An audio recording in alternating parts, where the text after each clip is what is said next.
Incoherent response were you even close to anything that could be considered a rational thought?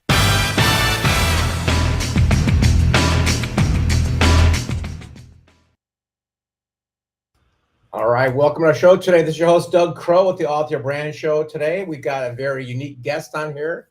He is an entrepreneur, podcaster, author, whose businesses have reached over 3.5 million people. 3.5 million. This gentleman started his first business at age 19. He now hosts one of the top business and marketing podcasts in the world with listeners in over 150 countries. He's the CEO of the Launch Coalition, a community where entrepreneurs go to grow together.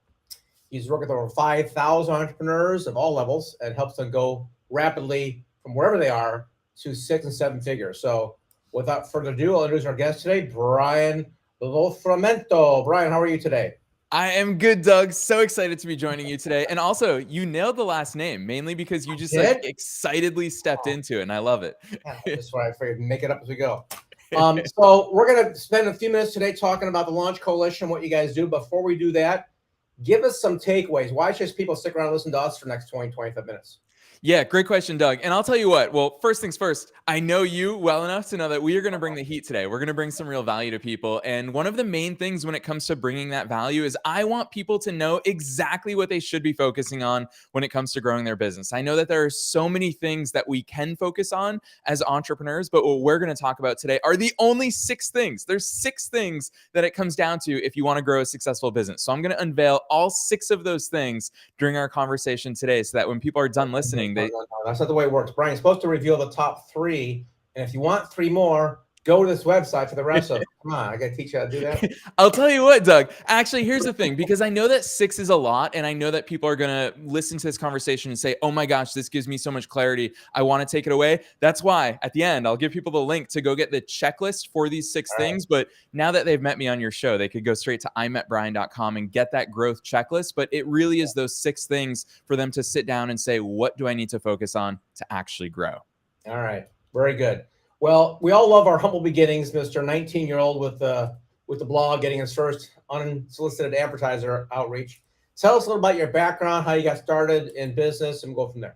Yeah, for sure. So when I was 19, it was the summer after my freshman year of school. And freshman year at school, Doug, I'll be honest with you, I wasn't really doing much schoolwork. I was playing a ton of video games. I was playing a lot of soccer. And so that summer, I thought to myself, there's something more that I need to be able to accomplish during these 4 years of school. And so I always loved writing. I always loved soccer, and I always loved the internet. So I figured, why not write about soccer on the internet? And that's exactly what I started doing. And so because, the world of blogging was relatively new back in 2008, WordPress wasn't what it is today. It was very much in its beginner stages. And so I was really one of the pioneers in the soccer blogging space. And so by junior year of college, I had over 3.5 million visitors to my website every single month, just an American kid writing about English soccer from my dorm room in Boston, Massachusetts. And so it really took off. And I was negotiating ad deals with Nike and Under Armour and all these huge multinational companies. And so that's really what was my entrepreneurial beginnings, was starting that blog and growing it to $1,000 a day. So when I graduated school, I started a marketing agency because so many businesses were reaching out to me saying, kid, how the heck did you do this? Can you help us do that? So started a marketing agency from there, spun all of that success into publishing my first book in 2015. A year later, I was receiving a ton of emails from book readers saying, we want more, give us more. So that's what prompted the launch of my podcast. And now here we are. Gosh, it's 14 years since I started my first business. And now I've worked with so many different entrepreneurs. And you still look almost 19. That's amazing. Well, it's funny. I'm sort of curious about the American kid writing about English soccer. How did that come to be? Yeah, so actually my one core part of my identity is I am a first generation American on my mom's side. So my mom moved to the United States from Albania. And so I had a very European upbringing. My mom always made sure that we knew about the way that she was raised and the values that she holds. And so I just was always into soccer ever since I was a little kid. I played really competitively, should have took my career much further than I did, but that's okay because I ended up turning it into a business instead of that. So I remember I went to nationals as a high schooler in Los Angeles, and that's what prompted me to one day say, I need to live in LA. And eventually I did. I moved to Los Angeles after starting a few of my businesses. And so, yeah, literally in my dorm room, that was my passion. I started writing about it. And we hear it so frequently within the world of entrepreneurship is follow your passion, which I think is good advice in some regards. I think it's watered down and cliched advice in other regards. But for me, it really kept me going in those months. And gosh, Doug, I think I'd say a year of not knowing what I was doing business-wise. Passion is what drove me. In my first 6 months, I made a grand total of $200. So a lot of entrepreneurs like to pretend, it's instant success out of the gates. For me, it was $200 in 6 months, but because of passion, that's why money didn't matter. I said, I'm just going to keep on doing this. And luckily I did, because, 2 years later, I was doing $1,000 a day in ad revenue. Nice. That's awesome. Yeah, it's funny you mentioned the passion thing. I go back and forth on myself, talking to my author clients, whatnot, about following your passion. And it never hurts you as long as it doesn't go, like you said, so deep and like, hey, I'm going to just be an artist.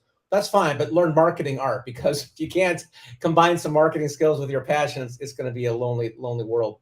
Which reminds me, this is a little before your time, but I remember when the internet first came out and things were just getting started, right? It was brand new. Website was a cool thing to have. And I read an article about a woman who had a niche, and niche marketing is very important, right? Her niche was selling tumbleweeds online. She found me tumbleweeds out in the middle of the desert, right? Good decoration for a home. Made $80,000 a year back in 2000 selling tumbleweeds online. So I'm not sure that was her passion, but it was certainly a niche in that had no competition. Yeah, and I love that. And here's the thing, Doug, you have no idea how perfectly you're teeing me up for something that I'm really excited to share with your listeners, because that's a great example. Another great example, one of my favorite business examples ever, the pet rock. Some guy decided to invent the pet rock, which was essentially he picked rocks, put them in a box, and put some decorations inside the box, and he called it the pet rock. He did over $7 million in revenue. So, Doug, this is why I'm so obsessed with entrepreneurship. It's because anyone can make it with any idea. But the thing is, it's easy for us to poke fun at these two examples of selling tumbleweed or selling the pet rock. But the reality is that it's not just the products that made those businesses a success. And I think that's one of the biggest misconceptions when it comes to entrepreneurship and growing a business is we look at what we see on the surface, but we don't look at what's actually driving that success, which is why me, having grown multiple successful businesses of my own and worked with so many others, I've really been obsessed with identifying, okay, what's actually happening beneath the scenes? It's almost like when you see a magic trick, something else is happening other than what you can see on the surface level. That to me is the magic and the beauty of entrepreneurship. The pet rock guy didn't make $7 million because the pet rock is the most genius product ever invented. The product is only 1/6 of what it takes to grow that business. So there's so many other ingredients in there, but to me, getting all of these ingredients working in alignment at the same time, that's the real magic of business. All right, well, tease me up for your 6 things. Let's go through them. Yeah, cool. So thing number 1, let's say you and I invented the next pet rock and we think we're going to make $7 million. Let's not do pet rock. Let's do something we can actually scale to add some value versus being humor. Give it to me. Let's think of something else. I don't know what else. I think we can come up with something. Let's just say, how about an ad platform that had AI to it that could actually learn how without split testing, right? You just add and would just learn how to improve itself with graphics and whatnot. That's my invention. Okay, go. Love it. I absolutely love that. So on its merit, we know that that's an incredible product. Personally, you and I would love to use that product. We know it. That's incredible software. An AI, essentially ad analyst and expert, they're going to do the work for us and make our ads crush it. So that's the product. And too many entrepreneurs think, well, if I've got a killer product, then boom, I'm going to be successful, right? Right. You're not. And we all know that because we've all inherently experienced this ourselves. Everyone has $1 million idea and then nothing comes of it. So that's why for me at the base of the pyramid is us, the entrepreneur. If you do not act like an entrepreneur, think like an entrepreneur, if you're not productive like an entrepreneur, if you don't have the belief of an entrepreneur, doesn't matter how good your product is, you're never going to succeed, which is why it's the base. And I always like to say, I like to use gym analogies. Let's say you and I went to the gym today and we did the world's craziest workout. We just pumped iron all day long in the pursuit of looking like Arnold Schwarzenegger in his prime. Well, we're going to wake up tomorrow. Guess what we're going to look like? We're going to look the exact same. You can't see those results overnight. Look like Arnold today. Yeah, right. Yeah, actually, we're probably gonna look even worse the next day because The uniform. I get the black shirts on. Get that going first.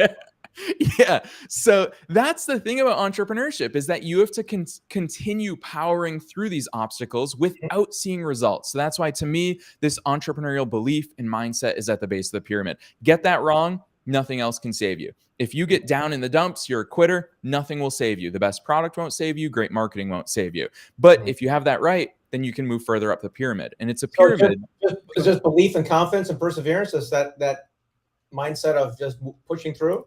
Yeah, and also the productivity part of it as well. I see so many people who get stuck in motion versus action, which, I mean, I can for 20 seconds go over that really quick topic, which is if you and I wanted to lose weight, we could do a lot of things to make us feel like we're making progress. We could research diet plans, we could research workout routines. That's all motion. It makes us feel like we're making progress, but it actually doesn't deliver any weight loss. If you want to actually deliver weight loss, put on your running shoes, hit the streets, and start running, or go eat a salad. Those are the only actions. So it's really these in-depth contexts or concepts of understanding how do entrepreneurs act, how do entrepreneurs get results. So when we get that right, only then can you move up the pyramid and say, okay, the next ingredient is having a rabid audience. There's a lot of great marketing phrases out there, but a great entrepreneur, I forget who said it, but he once said that the thing that I want most in my business is an audience of 100 people who are starving. And it's true for all of our businesses. If I handed you whatever your business is, in this example, we're rolling with a software, an AI of an ad guru that will make our advertising better. Well, if we had 1,000 people, Doug, that are hungry for better ads, there's money in that. So getting the audience right is super important. A friend of mine wrote a book, Feed a Starving Crowd. Yeah. Yeah. He talked about, the best place to put McDonald's is right next to Burger King. Exactly. So the hungry people are. Okay. So yeah, that makes sense. You got to get your audience dialed in right. Got it. Keep going. And the important thing about the audience, real quick, I just want to add one thing, is that there's 3 criteria that every viable audience needs to have for your business. The first is they have to have that pain or hunger. The second is they have to be willing to buy something to alleviate that pain or hunger or achieve their desired outcome. And the third thing is they have to be able to pay for something that will alleviate that pain or hunger or give them that desire. So those 3 things need to be present. All of this, by the way, I'm going to remind your listeners, is on the checklist. So hop on over to imetbrian.com for that checklist. But your audience really needs to be able to buy things. Too many entrepreneurs set themselves up for failure by saying, I want to help people who need to improve their credit score. Sorry to break it to you, but people who want to improve their credit score may not have money to buy your services. So it's really important to consider that. Once you have that viable audience, though, Doug nailed it. You got to have a sexy offer. You got to have something that gets people excited to say, yes, not only do I need that, but I want that. Take my money. And this is where so many people drop the ball and they say, Facebook ads don't work. Marketing doesn't work. Well, you're right. It doesn't work if your offer sucks. Keep going. You're on a roll, man. You can just keep going through all. Dude, you want me to just crush it? All right. Well, no. If I have a question, I'll raise my hand. You could just go for it. But I let you know you're fine. Keep giving. I got the first 2. Keep going. 4 more. Perfect. All right, cool. So your offer's awesome. What the heck do you need once you have an incredible offer? You need marketing. This is, to me, as entrepreneurs, if you have a product or a service that helps people, which Doug and I just invented here on today's episode, an offer that helps people, which is our AI service for advertising. If that's true and we're able to help people, we have an obligation, a duty to get good at marketing. We don't want to be the world's best kept secret. And so marketing is getting in front of your ideal customers and clients. I always like to say, as entrepreneurs, our income is correlated to how many people we're offering our products or services to in a given week. And that's really important to consider because too many entrepreneurs will focus on their website. They'll focus on their social media. They'll focus on all of these other things, having perfect branding, having great opt-in page templates. They'll focus on all of these things and not focus on getting in front of eyeballs, which is so important. So that's the 4th ingredient. But you see, this ingredient can only work if you have all the ingredients that came before it. If you don't have a great offer, no marketing is going to save you. Yeah. That's a fact. I like to drill down to marketing because I've got some things that change in the landscape very rapidly, especially in the past couple of years. And with There's, I think I last counted, there's, not counted, I saw the research. There's over 1 billion blogs now. Remember when you guys started blogging, it was kind of the cool thing. Now there's a blog for every 7 people on the planet. Yep. Or social media's got, 3.9 million posts an hour. And so no matter what you think is cool, I think you're lost in this ocean. I mean, you're a literal drop in the ocean. So what's your overview or marketing advice on how to pierce the noise? Yeah, so really good question, Doug. And my answer to that is always, my answer to most business and marketing questions is always to think about ingredient number 2, which is why it's literally the second ingredient in this pyramid, which is your audience. First things first, don't ask yourself what's the latest trend. Don't be hopping over to TikTok because Gary Vee says it's cool. Gary Vee a few years ago was saying, Snapchat is it. This is the place you need to be. Snapchat's dead now. And you're right, Doug. The landscape of marketing is literally changing by the day. No disrespect to Gary. One of my friends was in an audience, smaller audience, talking about Twitter at the time. This was like 10 years ago. He was all hyped up on Twitter. And my friend said, how do you make money on Twitter? Well, because no. How do you make money on Twitter? And he's like, and he says, is it because you own like 5% of the company? Exactly. Yeah. Do as I say, not as I do, is what so many of these gurus are telling you. And that's why I think the smartest approach to marketing, look, people have been marketing successfully for literally centuries, before technology existed, before the internet existed. And the reason is because they were asking themselves the important question of, where the heck are the people that I want to serve? Forget all the fancy things on social media, forget all these different platforms that pop up every single day. On a fundamental, really human level, think about it from a human perspective.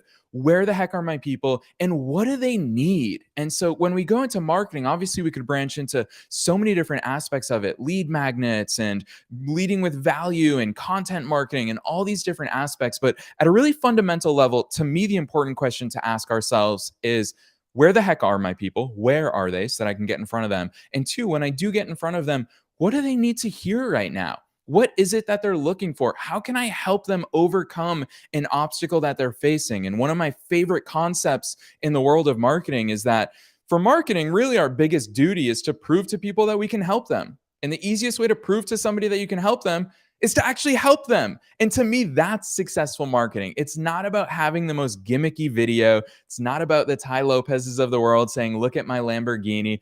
Does that work? Can that work? Yes, but it's not sustainable marketing that gets people to say, wow, I want to pay attention to this person because they genuinely can and have helped me.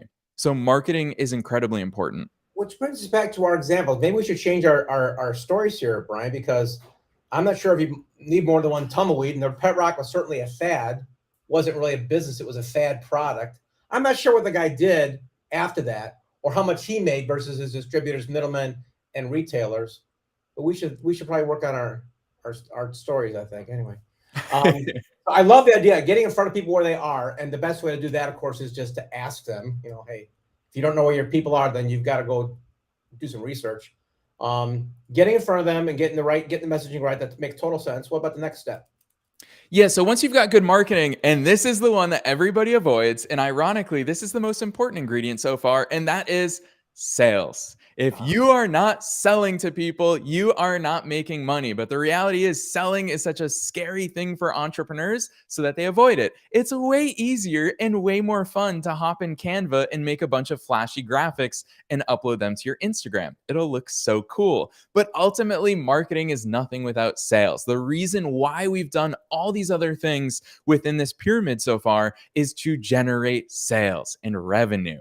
And so for sales, maybe my favorite sales concept, Doug, is that the goal of marketing is to make selling superfluous. Your marketing should be so good at proving to people that you can help them that by the time you're offering them your product or your service, they're already sold. So we as entrepreneurs, we need to sit down and ask ourselves, okay, now that we've done this job, where's the close? Where am I pitching people? How am I asking them for money? Does it happen on an online checkout form? Do I need to get them on the phone? Do I need to send them proposals? How does this actually work? And how can I pitch as many people as possible after nurturing them via my marketing? So that sales component is so important.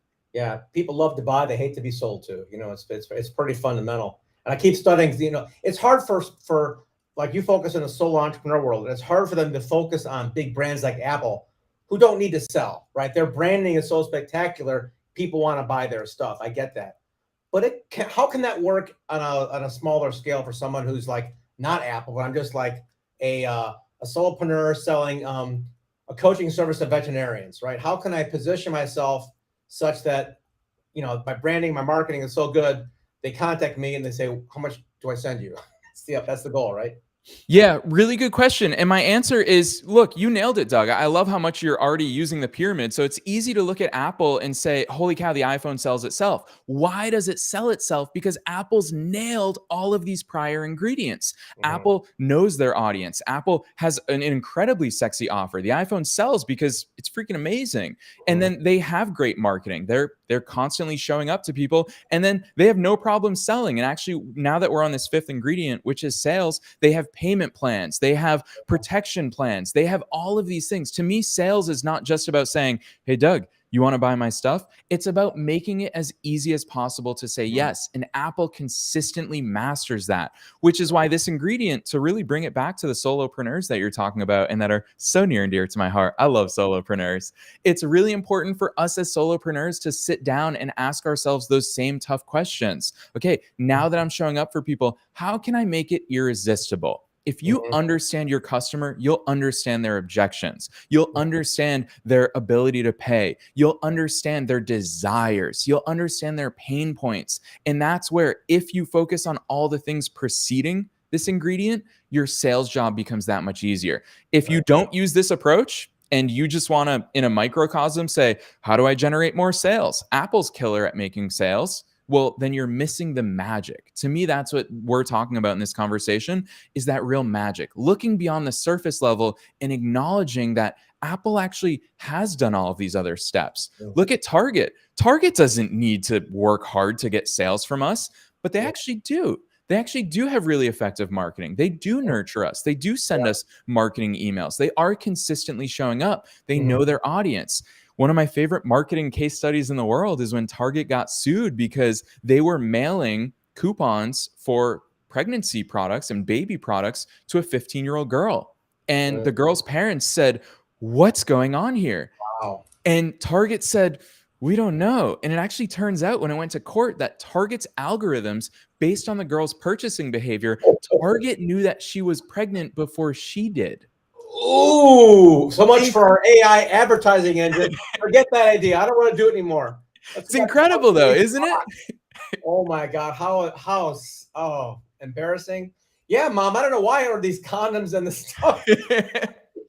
But it's incredible. And it goes to show that even these big businesses invest millions of dollars in better understanding their customers. So why are their sales so effective? Because they've done all these other things. Now, you and I, as solopreneurs, we're not going to be able to invest in AI algorithms that analyze people's purchasing behavior. But what we can do is, on a more anecdotal and more human level, get to know them and get to better understand them. That's the real magic. Obviously, it's not on the same scale, but we're still able to do it. So I think that that's a really good example to show how important it is to sell based on all these other things. How about an example of a small company, 20 person company that, maybe they got a couple of salespeople and operations, whatnot. Any examples in all your thousands of businesses you've worked with where their selling was more effortless than others? Yeah, for sure. So one company that I love giving shout outs to, I work really closely with them, is Essential Tennis, which is the world's largest tennis instructional company. They've got like 100 million views on YouTube. And Ian, the founder of that company, he was really crushing it on YouTube for a long time, just putting valuable videos out there saying, hey, here's the mechanics of a good backhand. Here's the mechanics of a good serve. Here's how to improve your game. And for years, Ian was doing that and not knowing how to turn that into money. And what he did was he just was giving people value. He was showing up to the point where people were clamoring, saying, we want more. This is a perfect example in my books of making selling superfluous. Ian asked the biggest and most important question of marketing of all, which is, how do I help people so much that they want to give me money without me asking them to give me money? And that's exactly what happened. Now, Ian has an email list of over 100,000 tennis players across the world. And when he launches a new online product or an in-person retreat, those people already have credit card in hand and they say, here it is, here's my money. And so that to me is a perfect example of making selling superfluous. That is so true. I have a friend with an email database of about 120,000 people. And when her and her husband want to go on a trip somewhere, she goes, "Oh, I want to go to Italy, honey." And she goes, "Hold on a second." She goes, "Let me look at this affiliate offer here that I like. This one's pretty good." Click, and in pops 30 grand. They go on their trip. It's kind of funny. All right. So obviously, people like us, I don't necessarily enjoy selling, but I enjoy serving, which is the way I phrase it in my where I love helping people out and they naturally want to buy. What about people who are enjoy it too much? They love the hunt, and like, come on, it's not Tin Man, it's not 1960 here. What do you tell someone who actually enjoys selling too much? Yeah, so here's the thing. I think if you're looking at selling the way that you and I are talking about selling, if you're selling hard, to me, that means your marketing didn't do the work that it should have been doing. And if your marketing's not doing the work that it should be doing, it's probably because your offer sucks. If your offer sucks, it's because you don't understand your audience. So I just climb right on back down that pyramid because again, I reiterate it, and it's probably going to be the thing I hope your listeners take away from this episode. Your marketing should be so good that your selling is superfluous. If you find yourself in the convincing business, then you failed before this. And Doug, I'm going to use another tennis analogy. I was at a tennis retreat out in California a few years ago, and I was in a really good rally. I was feeling so good in this rally, but then I totally screwed up the final shot. And I turned over to my tennis coach and I said, "What did I do wrong? Like, what was wrong with that last shot?" And she goes, "Brian, you actually, it had nothing to do with your final shot. You screwed up 3 shots ago and you were in the wrong place. You shouldn't have been at the net." And she pointed out to me that that's where the error really started occurring. And for me, that took me back to business. And I said, it's too easy to look at the most recent ingredient and think that that's the problem. So someone who's selling too much is finding themselves being super pressury, high hypey. And Doug, I know that's totally not your style because like you said, you prefer to serve people. Then you're doing something wrong. You shouldn't be convincing them. It shouldn't require that hard sell because all of these things should be in alignment leading up to it. That's really brilliant, folks. Make a note of that. Whenever whenever you're stuck, go back down the pyramid and go back up again because you're somewhere in that pyramid. You're gonna find your flaw. So after sales, what's the next? We're number 5 now. Number 6. Where are we? Yeah. So the 6th and final ingredient is growth. So once you have all of these things in order, and only when you have all of these things in order can you start thinking about growth and scale. I facepalm so hard when I see entrepreneurs saying, "I really want to start this business, but I don't know if it's scalable." Well, you can't scale something that doesn't exist. You got to start making money first in order to scale it. And Doug, I think one of the things I admire the most about the way that you do business and why we connect as well as we do is because we both know that personal touch, doing things on a personal level to actually serve people first, is what gives us a business worth scaling. So the phrase that I say all the time to so many entrepreneurs is doing things that don't scale give you a business worth scaling. So if you've done all the first 5 things correctly, regardless of scale, regardless of your ability to grow that's when it becomes easier to grow. And when it comes to entrepreneurial growth, it's really easy. 2 things to look at if you want to grow any business. Once you've got the first 5 ingredients correct, it's either make more money from your existing customers and clients, sell them something else, sell them more of the thing that you've already sold them, or 2, get more customers and clients. Those are the only 2 ways to grow a business, but you should only be focusing on that once you're already making money and earning revenue. Brilliant advice. I love that. Man, this is all you learn is all on your own. No master's degree, right? This is like Trial and error, man.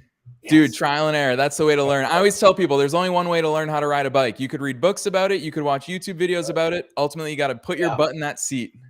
We've been doing books, creating books for people now for about almost 13 years.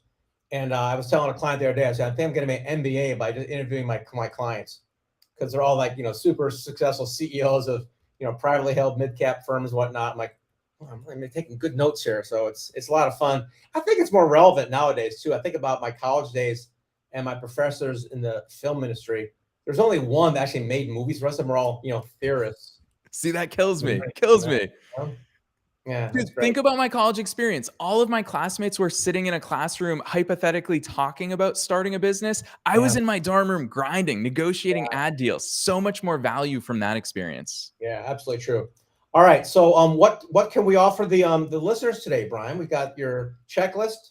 Yeah, so that to me, if you ever are sitting down asking yourself, what the heck should I be working on in your business? This is something that took me months to prepare and really put together. It is the Wantrepreneur to Entrepreneur Growth Checklist. So if you're sitting there saying, what should I be working on? This checklist walks you through and it exposes all 6 of these ingredients and it exposes which of these ingredients is off. Because to me, business is not rocket science. Nothing we talked about today is inherently difficult or hard or complicated. The only hard part is getting all 6 of these ingredients working in synergy together, working together all at the same time. So the Wantrepreneur to Entrepreneur Growth Checklist, it just tells you these 6 ingredients. You literally check off each of the statements and it gives you a score saying, hey, Doug, your marketing sounds like it's pretty good, but might sound like your offer sucks. And so, or vice versa. Maybe you've got an incredible offer, your marketing isn't doing what it should be doing. This will immediately expose what you need to be focusing on your business. So don't be shy.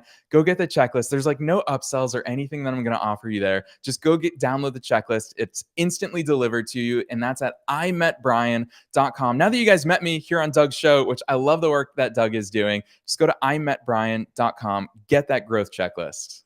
Outstanding. I did meet Brian and so did you. And appreciate your time today, Brian. Go there, get the checklist, and he's got some books as well. And it's a really well put together website too. People can learn a lesson from how you tell your story and get your information out there. So thank you for being on the show today, Brian. Appreciate it. Thank you so much, Doug. Thanks for what you do. You bet. And that concludes our show today. Make sure you check show notes here for the link for that checklist.